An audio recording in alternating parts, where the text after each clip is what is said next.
Hi. To start with the recipe, first, let's prepare our colorful jellies.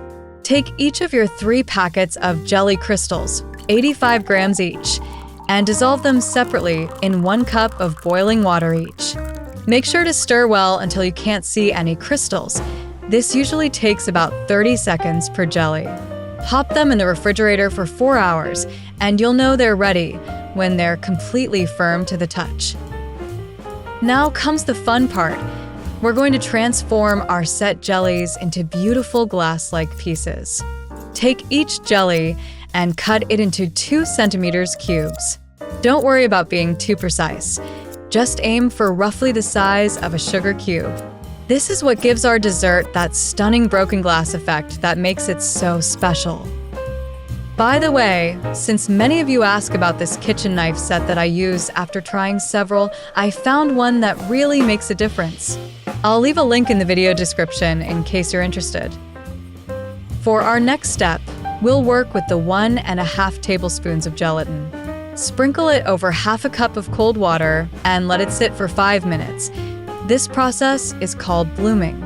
You'll know it's ready when the gelatin has absorbed all the water and looks like wet, translucent petals.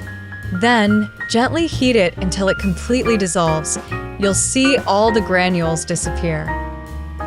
Time to create our creamy mixture.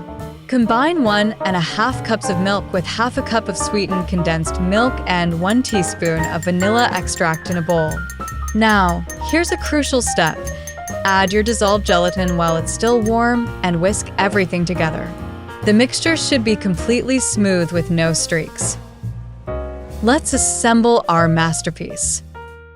Arrange your jelly cubes in your mold, mixing the colors to create a beautiful pattern.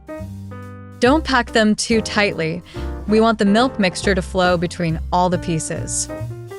Then, carefully pour your milk mixture over the jellies. You'll see it slowly filling all the spaces between the cubes. Now for the waiting game.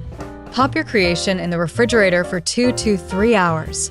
You'll know it's ready when the surface feels firm and bounces back slightly when you gently touch it with your finger. This setting time is crucial for the perfect texture, so try to resist checking it too often. For the grand finale, dip your mold in hot water for about 30 seconds. This helps release the pudding from the sides. You'll know it's ready to unmold when you can see a slight gap between the pudding and the mold's edges. Invert it onto your serving plate, and voila! You got a stunning broken glass jelly pudding that's sure to impress. And that's how you make this delicious recipe. If you enjoyed it, don't forget to subscribe to the channel for more recipes like this one. Bye.